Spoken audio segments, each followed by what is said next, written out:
You don't like that when people Are we compliment each other?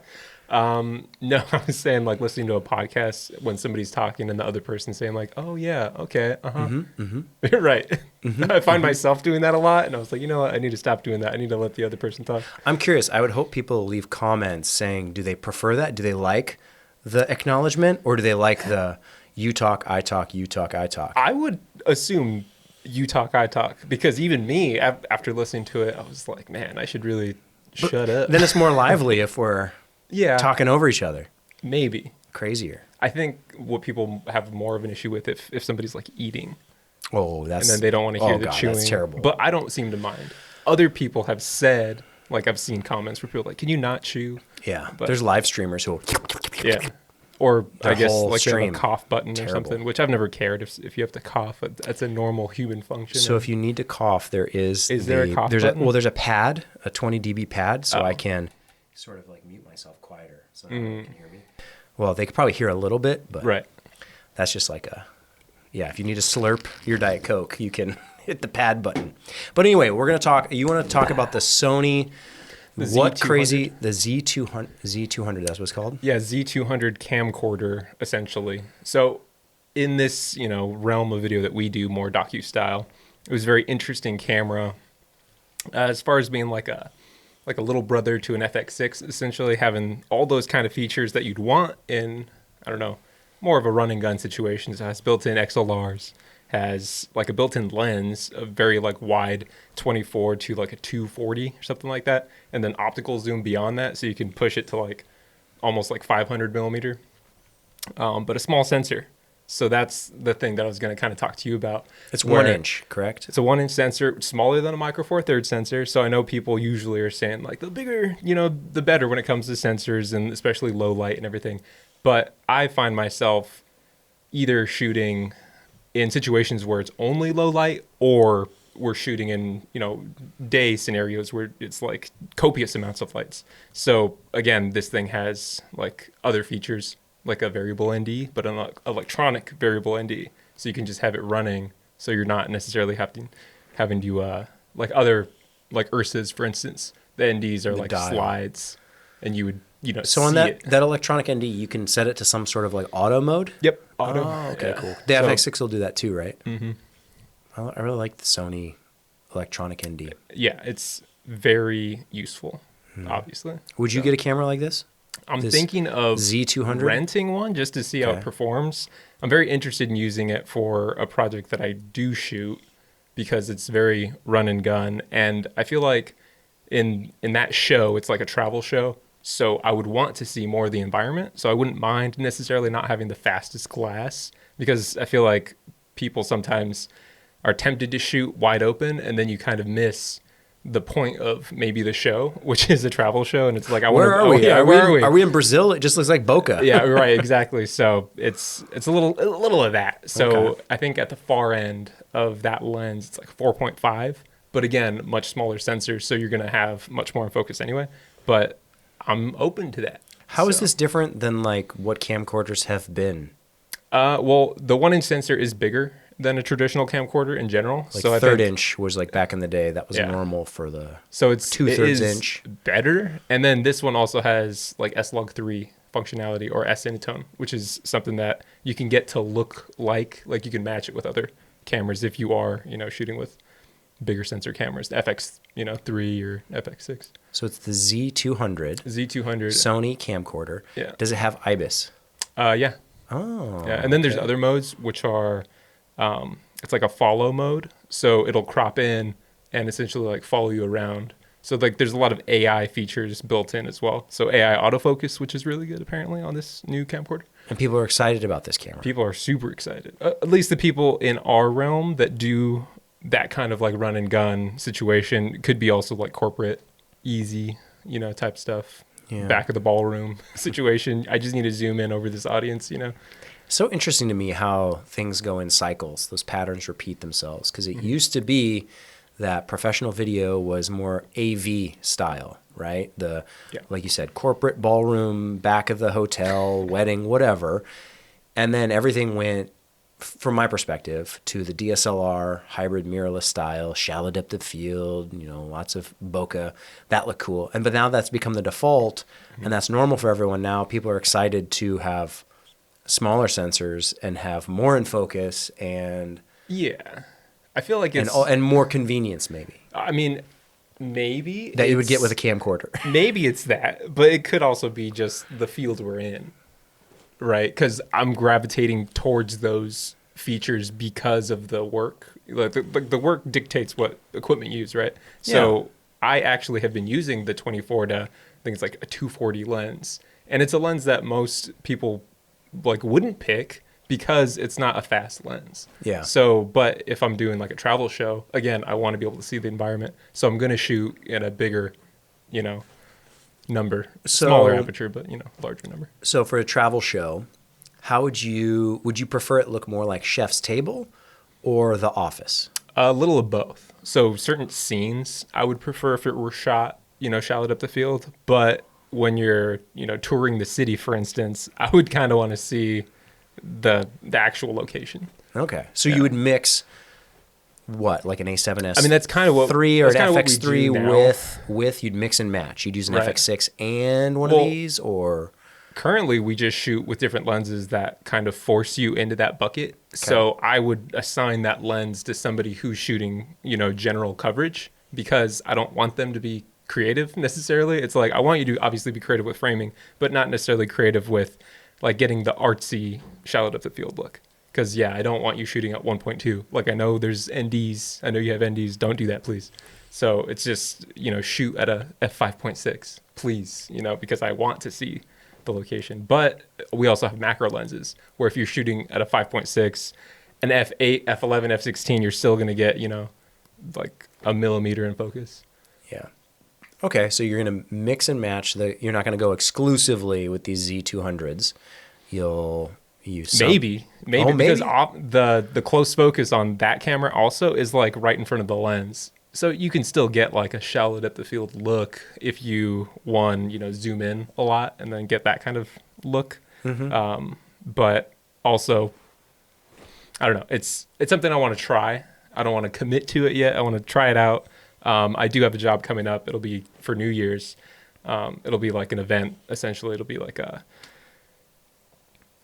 like a music festival, essentially. So I'm going to see what that camera can do. We'll see in low light. In low light. In the evening leading up to low light, and then we'll see how it actually performs. Okay, cool. We'll see.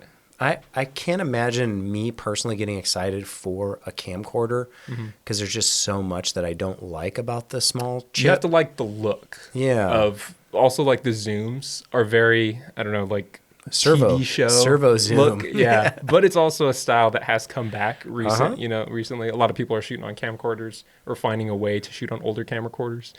I'm sure you've seen the dongles you can get for the vintage camcorders to an SD card. Yeah, so people are getting that like authentic look. I think Devin Booker, he plays for the Phoenix Suns. He kind of also brought some notoriety to using a camcorder.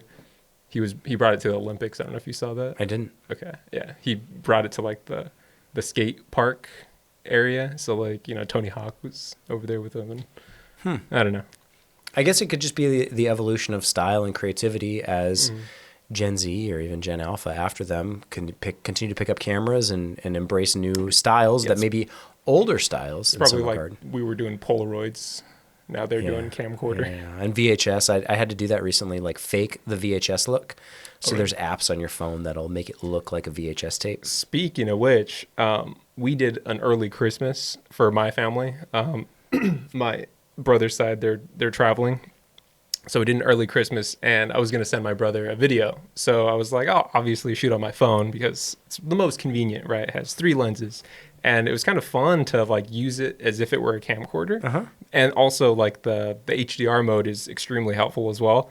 So being able to have, this fake dynamic range of being able to like expose for extreme highlights because we were on like the porch and being able to see the blue sky, but also the details in the shadows. I was just like, man, like this is pretty interesting. I wonder when the next evolution of a camcorder might implement that HDR look as well.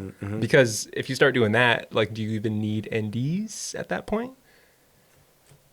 Maybe not. Maybe not. Maybe And not. do people even care? Like, can you even see it? I've found, obviously, most of what we do, people consume it on their phones anyway.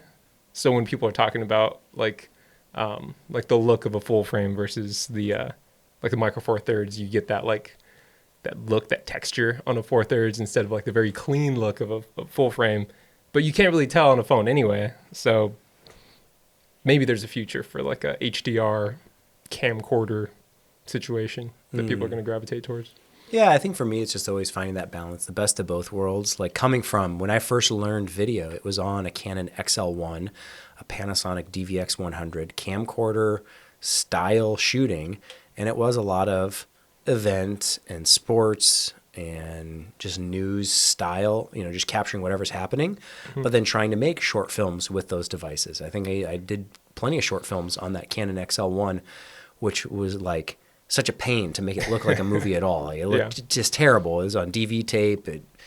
There's no dynamic range. There's no resolution. Audio was a challenge back then because nothing even comes close to what we can do now with these new wireless DJI mics or the Rode mics. So it's interesting to how far stuff has come, but that's where I always find myself landing in the middle with the hybrid model, where it's the bigger sensors, it's the more photography elements mixed with video, and I just feel like that makes so much sense for me. One of the things I hate about camcorders, and I brought this in here for a reason, so this is the GH7, right, with that XLR2 adapter, and I hate, yeah, you can take it. Just the buttons on the side of that XLR2, I just think that looks heinous. I hate that look. This is very AV looking. Are you saying you'd rather go into a menu? Yeah, correct. There's just so you'd have it less convenient. Well, not less convenient. There's a problem I find with the Sony camcorders, with the Panasonic camcorders back in the day. Because here, I'll take it back. If you look at this looks like the side of the HVX 200, which I did a video on, and that camera is probably 20 years old. The design language of this has not changed for these companies in probably over 20 years. Right. And they keep making these cameras with all these buttons, and people say it's so helpful. But if I hand you a camera and it has 50 buttons on it, it's like that TV remote. You go to a friend's house and you've never used their TV remote before, and you're like, well, how the heck do I use this? Versus the Roku remote, which is just like 5 buttons, it's just up, down, left, right, So simple. Right. The interesting part about that other camera, the Sony, was it the Z200? It has like an auto switch that you can toggle, and it's right on top of the camera. But I feel like you wouldn't want to do that ever. I don't want it in auto mode. I just want to streamline it. I think the Blackmagic cameras have done a good job of that, taking the buttons and the knobs and the dials and evolving that design language to something that's more useful in combination with the software menu where it has the touchscreen. I do. Have you seen the side of that camera? Like, it's like the FX6, where every I hate the FX6 for that reason. What? But every button, it tells you exactly what it does. I know, but it's too many at one glance. Yeah. And then you can program them. To find anything to quickly is a challenge. Else. Maybe. Because what's frustrating for me is that there's multiple things that you can touch to do the same function. Like, that is frustrating for me. Because somebody can, like, switch something in one area, and then you're like, well, what did you do? Yeah. I think for me, a photography camera, all the buttons are relatively close to your natural hand position.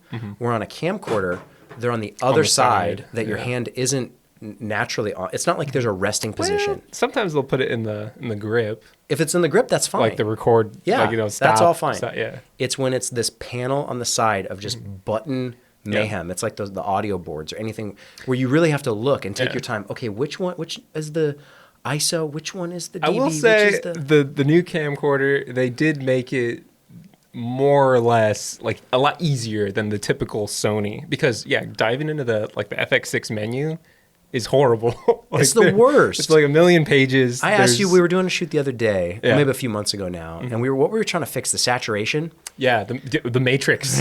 Trying to find the right matrix in the right menu. Yeah. It felt like navigating the matrix a little bit, because it's like, oh yeah, it just needs like +1 sat. Yeah. And you're like, okay, did that do it? Nope. How about that? Yeah. Maybe a little bit. Yeah. And you're like, well, I just did 50 of whatever that number was. And we're just trying to find. And eventually you found where it actually is, but you had to go through like 5 other layers to figure out which was the right saturation. And those are the things that I don't know. It seems so old school to me. It seems old broadcast, it was complicated because you're a professional. Right. And nowadays when people are shooting on their phones, like The analogy I would use is stock trading used to be with E-Trade, and it was super. I would look at my dad when he was trading stocks growing up, and it was super complicated, spreadsheets and numbers, and just like, what are you doing? Yeah. And now it's as easy as Robinhood. It's You're doing easy. this. You're doing the same thing, but you've updated the design to be more in line with modern expectations, modern UI. The reason TikTok, Instagram, Facebook, YouTube, they all are popular is because they're easy to use. So when you make something inherently complicated, inherently obtuse by, oh, we gave you all the controls at a glance. Yeah.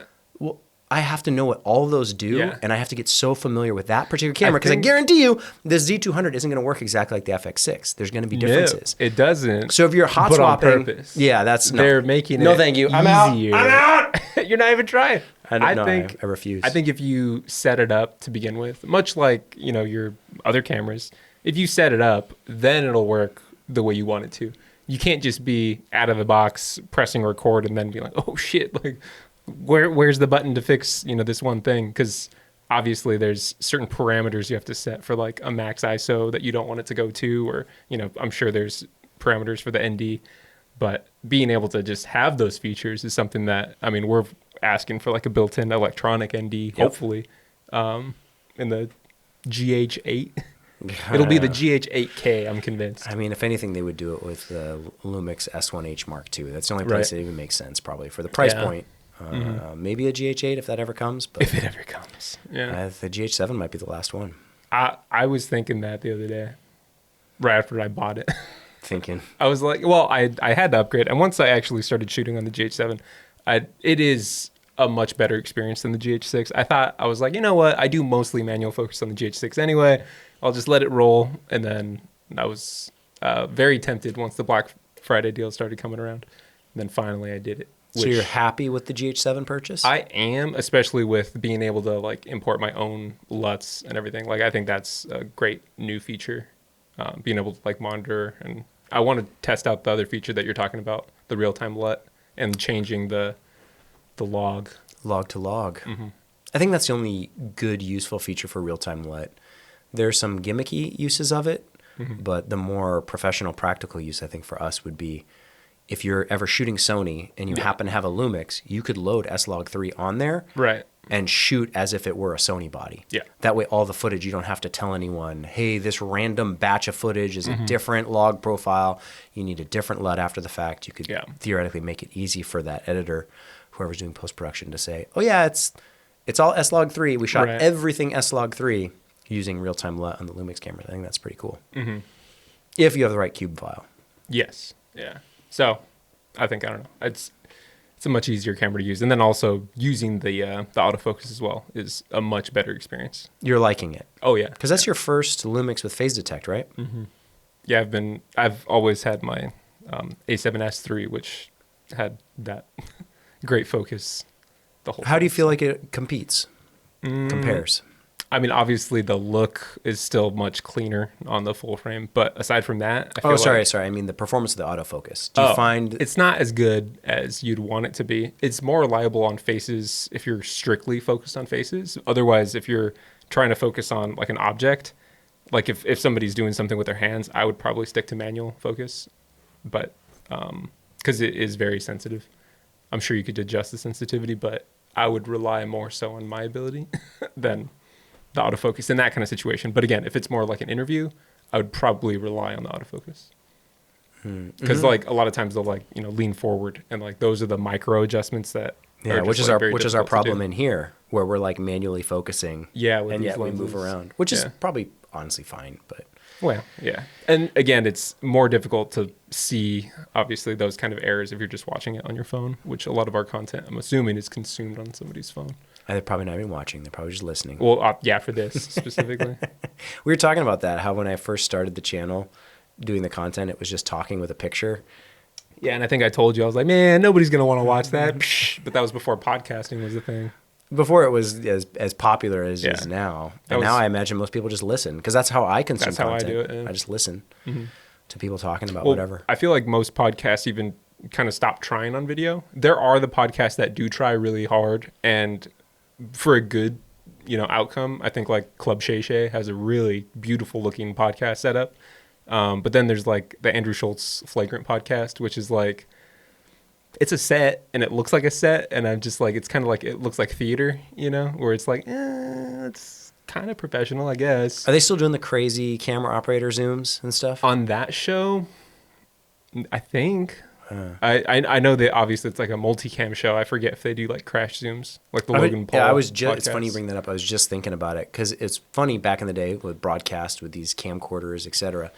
You would have a camera operator, but more or less they were there to just like make sure nothing changed. Oh yeah, make sure it didn't stop rolling. Basically, yeah, just stand there and hold it still. Yeah, and now it's almost funny because it's so easy. Obviously, like you have a tripod, you have autofocus, you have all these things that can more or less get the picture without a camera operator. There's no camera operators in this room other than us two, but we're not operating cameras.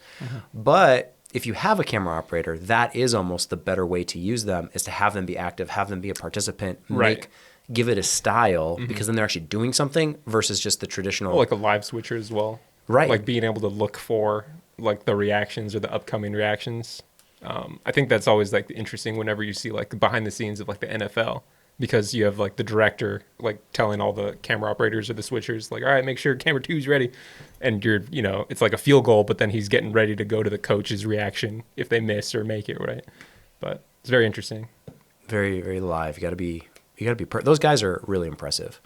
There's a guy, I don't know if you met him. I was just working with him the other day on a project. He shoots for NFL Films. Oh, nice. And that was cool to see his setup and what he was doing. I don't remember exactly the camera, but it's like smaller sensor, more of like your typical broadcast ENG style.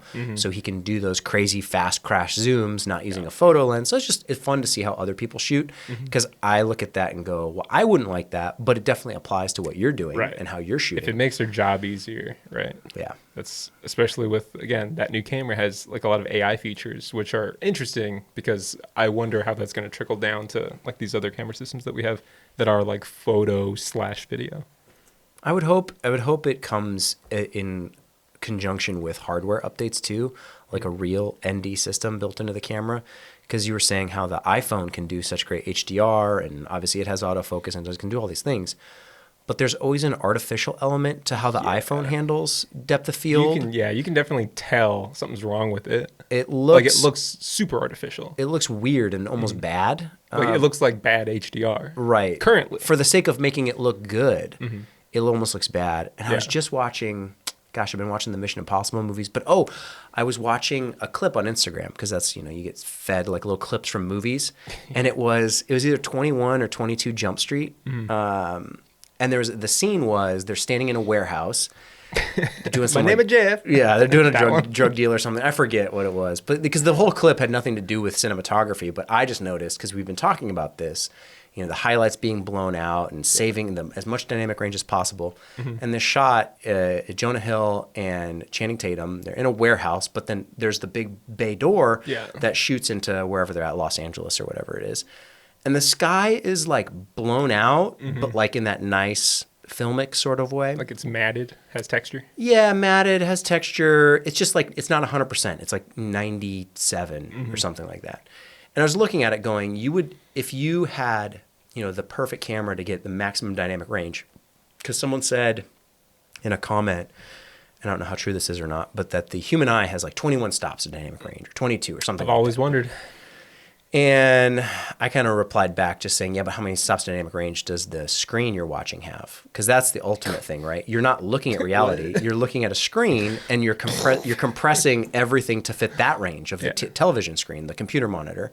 And so you have to take this crazy dynamic range and squeeze it down. Yes. And that's where I think you get these shots from the Alexa or whatever it is that have the 17 crazy stops dynamic. But then the shot just looks bad. Oh, yeah. Because it looks flat. Yeah, you're trying to squeeze it all into this contained space. And I looked at the shot from whatever, if it was 21 Jump Street or not, where it is blown out. And like, that's okay, but there's a way to make that look nice, because there's some bloom on it, whether it was post-processing or some kind of black satin filter. I don't know exactly, but I was tempted to try and recreate that, where intentionally blowing out a white sky, but still having the shot look aesthetically pleasing, because it's not nearly 21 stops of dynamic range in that shot. And I don't know what cameras they shot it with, but it popped up in my feed thinking, like, you can make a movie look good while still working with the limitations well. Because that is what looks good. It doesn't usually look good to have your iPhone shooting HDR. No. Hey, here's everything. And you go, Yeah. Oh, it's kind of gross. What I've learned is exposing for the highlights definitely looks more cinematic, as opposed to blowing out your highlights. Because, again, an example is like one of the shows I shoot is like a cannabis show, and we go through a lot of like grow rooms. So these grow rooms are like shooting on the surface of the sun. Like you need maximum ND right when you go in these rooms because there's just like very powerful lights everywhere along the ceiling. But when you, like, let's say we're doing a tour of the facility, like we'll be walking down the hallway, which is lit normally with your average amount of lights. And then you open the door and it's just like just blasts like light, right?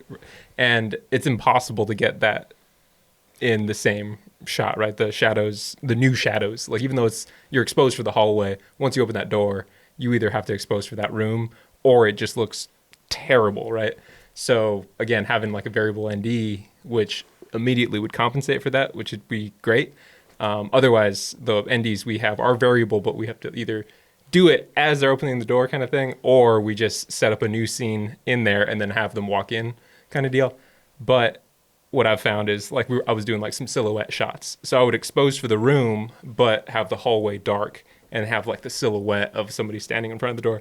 And that looks way cooler than overexposed room, it's just knowing that like what it's going to look like once you get it to your computer and being like, this doesn't look good, but yeah, exposed for the highlights, I would say. Right. I think in general, if I had to classify the cinema look in one thing, it would just be darker. Yeah. Movies in general are Definitely. Darker. Everything's darker. Yeah. And if you embrace the shadows, if you have silhouettes with strategic highlights, then you can make something that looks great, where video traditionally has always been not blown out, but everything is almost overexposed. Like that's the telltale sign for me for video. When even skin tone, it could be a normal room, but the skin tone's bright, everything's bright, and it just looks like video. If everything was the same, we've even had this. We've been on shoots where we all have the same camera, and someone will shoot a little bit brighter, a little bit overexposed. It's not blown out, but it's brighter. Yes. And me and you will shoot a little darker, and we look at the footage. Same cameras, same setting, everything's the same, but just the one person preferring it being brighter ends up making it look worse. Right, yeah. Where we're looking at it and going, oh, that looks like a movie. Right. It's difficult. Like the times that you're describing are when usually it's like someone has the wide angle and then they have to, expose or, compensate for the light of the whole scene versus somebody who has a close up. And usually if they have a close up, you don't have maybe potentially as bright of highlights in your close up because maybe you might just be focused on like a table or where somebody's hands are. So theoretically you could expose that brighter. And if that was its own shot, that'd be fine. But if you're trying to match it with the wide shot, which you're exposing for like a window perhaps, and then the person is a little bit underexposed, and then the person shooting the side angle, overexposes it, then it won't match at all. So yeah, what we like to do is at least verify the settings, like so that no matter what focal length, we'll have the same exposure. Yeah, pretty close. And I think just in general, preferring it to be a little darker is okay. Yeah. And it ends up looking And you better. can always bring it down. It's much easier to bring it down than to like boost something up and then you get it to look like, crap. Yeah. I would equate it to, I just did that 32-bit float test with the audio. Another kind of interesting phenomenon where 32-bit can contain, I don't know, some crazy absurd, basically infinite decibels. It's however much the microphone usually. Correct. Yeah. But there's a theoretical numerical like limit to what 32-bit can handle, and it's beyond what even a microphone could. Even a nuclear explosion is not as loud as what 32-bit can. That's what someone said in a comment. I don't know if that's true, but it sounded true. Anyway, so I was doing that screaming test, right? Screaming in these microphones. That's why my voice is still a little a little off. I'm screaming, and what happens is I bring in the computer, I pull it down, and it's weird how loud I am, but how audibly I'm still quiet because I have it all saved. And I would equate it to a similar thing where it's nice to know you have that. And the noise is completely gone too, which is also kind of cool. So I have to do some more testing because it might almost be beneficial. And I don't know how much it matters, but like on the receivers and all these things, they have volume adjustments as well. Like on that DJI receiver, if you crank that louder, like if you push everything up, is it helpful to bring it all down? Or is it better to record quiet and lift it up? Because I've heard different people say different things. That if you don't capture the noise, not if they're whispering. Well, if you raise everything up and they're whispering, it would probably still be very bad. No, I'm just saying normal speaking volume. I have to do some testing. There's people who have said if you record things quiet and you don't even capture the noise and you lift that up, it sounds better. And there's other people. I know. I'm saying what people say. No way. I'm saying what people say. Because you just proved it the other way, where like you were loud and then you bring everything down. Much like video, the noise in video will go down if you expose brighter. I'm not saying the talent, like let's say the talent is like neutral tone. They're just speaking this volume. Yeah. No, I get what you're saying. If you record it hotter or quieter, which one actually gives you the best result? I don't know. I have to test it. But my point was that having that latitude, having that dynamic range of... That's like, I guess, saying like, oh yeah, if you shoot properly exposed, you shouldn't have to do any adjustments in post. But if you do shoot it brighter, you theoretically will get more dynamic range. If... It depends. I mean, what do you mean? It's so... Like someone was even describing it with that Z200 camera. Mm-hmm. They were like, oh, it doesn't have as much dynamic range, but theoretically, if it did have a second base ISO up to like 12,800, you theoretically could get more dynamic range out of it, right? Because you have that extra, like you're switching up to the base ISO, then you get more like shadow detail. Theoretically. Yes, theoretically. But yeah, who knows? In practice, I've seen that vary between different cameras. So that is true. I saw a random test that someone did with their Blackmagic where they shot raw, but like they shot it at a super high ISO and got fantastic highlight detail. Like, and that still blows my mind to this day. I'm like, that's opposite of what you would think. Yeah. But yeah, which is a thing from RAW and Red and then Blackmagic as well, because I've definitely seen that when we used to shoot Ursa Mini RAW. We shoot like ISO 800, and a lot of times in the computer, I bring it down to 200 after the fact, and it'll look great. Great, yeah. But then there's other times where I've done that with like photo camera. So we did this test on the 5D Mark III or Mark IV back in the day, where I was, I was explaining this poorly probably, that the higher ISOs give you more of that highlight detail. We were testing with the raw photos on the Canon, and I couldn't get the same type of results. Yeah, because what they were kind of doing too was like, in that same video test, this guy had the Blackmagic, and he was shooting at an event at night, and he was saying that he put his ISO at the lowest setting, so that he would try to expose for the lowest setting so that in post, then he could like bring it down from 800 and it would look even better. Wait. And I was like, you're wild. So he would shoot it at 200? He would like set the camera to that, so that visually he would like, I would have to overexpose in order to get it to look right on my monitor. Okay. But again, I was like, well, if you had like a monitor that told you exactly what you were looking at, you wouldn't have to do that. So he was basically tricking himself and to get to get a better exposure. But hey, whatever works, if that's what works for you and how you like to do it. Right, which I would rather just have false color and a LUT that's appropriately accurate, which is why the GH7, I made another LUT because I was kind of testing like making cube files and like bringing down the highlights or bringing down like the exposure by one and making new, LUTs so that it would force me to overexpose. But then once I applied that like treatment essentially by bringing down the highlights in post, I would be looking at something more close to what I would have as a final product by adding my new LUT. Which forces you to overexpose everything. Forcing me, to overexpose. Because eventually I would want to have that highlight detail, right? But I don't know that if I'm just looking at the regular LUT that comes with the Panasonic camera because it's not pulling down the highlights. Yeah. I mean, maybe there's some solution there for the future. My brain goes to, because we were talking about how we handle this in post-production. If everything is overexposed, all of a sudden you especially have to, if we're not all matching, that's going to be a huge problem. But for me, I just wanted to test it just to see how much I could pull down. Of course. And then see like how that actually, works in my workflow. Because there's sometimes, so I'm shooting typically just trying to get like my exposure correct. That's what my goal is generally, get it right in camera. And then sometimes shots are brighter, just be in the ballpark. Sometimes they're darker by accident, by circumstance, by whatever reason. And, those are the things where you can spot correct. You make a clip brighter, you can make a clip darker. But in general, if everything's more or less neutral, then it's like the one LUT for everything. It makes it pretty simple and painless. If everything needs a pre-step, like everything's overexposed and we need to bring everything down first, there's a few different ways you can handle that in editing, but it's like it has to be mapped out ahead of time. Otherwise you might be setting yourself up for a ton of work or redundant work or busy work. And I'm sure they're making these LUTs to be as flexible as possible, so they're not making it as stretched out as possible, because then how much do you have to play with if they already gave you a LUT that was like maxed out as far as like this is all the highlight detail and all the shadow detail, and then it's like, well, this is kind of it. Then I guess I could just darken the shadows or something. You know, you don't really have much flexibility there. But again, yeah, I just wanted to see how much I could play with the footage before it started to look absurd.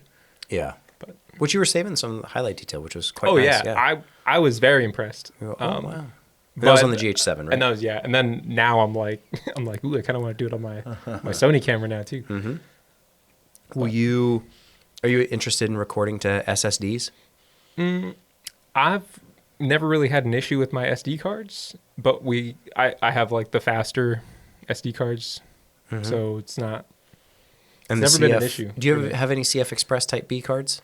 Which one is that? Is that the one that's the big, like, chunkier one? No. Well, yes, I do. I have the ones that came with the GH6, but yeah, I don't use those. They are faster in terms. I've noticed. Faster. I just don't shoot with a higher bit rate ever, or anything that like needs it.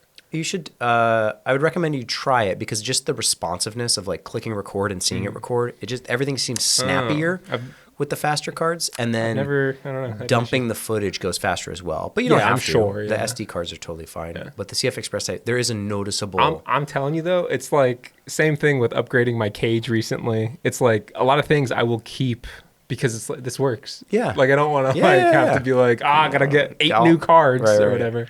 But I brought this in here too. This is an SSD I picked up. This is a lot small. Well, I mean, kind of smaller than the other one. This is like 20% smaller than the other versions I have. I have a lot of the Samsung drives. I'm sure that a lot of people have those SSDs. I saw these. They're Crucial, and that's a 4 terabyte. This is 4. Wow. This is tiny. Yeah, I was really impressed when it showed up. I thought, gosh, that's like a. What would I equate this to? How fast is it? I don't know. Is it like an equivalent speed? I don't know what the speed is, but it's 4 terabytes, and it's about the size. This I want to say is like CF cards back in the day were about this size. Yeah, they were. Yeah, you know, P2 cards. It's certainly smaller than a P2 card, and those were like 4 gigabytes. Yeah. So that's kind of a funny side by side I should do. But yeah, I thought that was cool. I don't think I'll ever use the SSD recording because I use the USB-C port for charging. Which, oddly enough, like I have enough SSDs to do that. I just don't because it's kind of like another thing I have to put on top of the camera. When I have an SD card that shoots 225 gigs, I'm like, nah, I think I'm good. So I've never had an issue. Yeah, a lot of people like the SSD recording, but I'm similar mindset. I have... Unless you need the feature of needing to record, super high bit rate, and then readily have an SSD to have and then edit off of perhaps. That could be a good workflow, but it's not mine. With the GH7, do you think you'll get the XLR2 adapter? I mean, I do like the feature, but I also have the new Tascam, so I kind of wanted that so I could use it with my Sony gear, but... Oh, true. Yeah, because that's the downside. I don't need it. The XLR2 is really just good for this one camera right now. And they don't even have the update for the full frame. Nope. Yeah, so... I like it, but no, I don't need it. Currently, I don't need it. Yeah, it's not a universal enough. It's too... No, I bought the new Tascam to replace my old, like the Mark II version, like that old, like chunky guy. I forget what the old Tascam name was. And it's funny how much of this stuff still, has a life we still use. There's so much... Yeah. Which I'll never get rid of it either because I still like it. I like the way like the tactile buttons on it and everything. But there's no reason to get rid of it, I guess, because you never know. There's so many pieces of equipment that we've pulled out. It's like we might need this one day, and sure enough, comes back around. So the Sony Z200, is it available right now or is it pre-order? I believe so. Yeah, you can buy it now. It's $3,900. $4,000. They announced it, 3 months ago, I think? Yeah, a few months ago. Okay. And it's slowly getting love from, again, people in our kind of community that do more of a run-and-gun docu-style. They want that look, that camcorder look, which, again, I'm kind of leaning towards only because I do shoot a show that kind of requires that kind of look and feel. Because a lot of the edits that they end up using the portions of the edits where sometimes I'll be shooting like a B-roll clip and then I'll zoom out or zoom in to get another, angle or shot. And they'll use that zoom portion, which I try to make it look good as well. Because there's a way that you can, operate your camera where hopefully a lot of the footage is usable. and it's not just, unusable, but they are using like those kind of transitionary shots in the edits, and having a camcorder that does that more seamlessly, especially with the zooms and everything. Perhaps it might be good to use. We'll see. Again, I'm going to test it out. If it does work, I'm going to try to convince the director to go a new direction, because he really likes the shallow depth of field look. So we'll see if I can convince him otherwise. Well, and hopefully you can probably find the balance of both, right? Mm-hmm. If you bring some A7S3s. I was listening to a podcast. Mike Rowe was going around. He's been doing the rounds, I think he has like a book that he's promoting, but he was talking about how they shoot the show Dirty Jobs, or how they did shoot the show. And he was saying they have one camera that's like a confession camera, basically. So it rolls nonstop throughout the entirety of their day. And if something goes wrong, at least he has one camera to go to. And I was thinking maybe that's the camera, have it always rolling so it's never missing a funny moment. Because the other cameras, we're really trying to conserve batteries, because usually we're like on location in, the middle of this, we're like outside of town, basically. We charge our batteries that night, and then we drive hours out to a location. So very rarely do we have time to like recharge once we're there. And usually it's a lot easier for us just to like, use the gear we have in an appropriate amount of time. And that's remembering to shut off your batteries and everything. But a camera like that, where you can put a beefier battery on and just have it run all day, I think is a good option. Yeah, that's a fun idea. I like that, pulling from Dirty Jobs. If there's always a camera rolling, that is real reality. It's ultimate reality.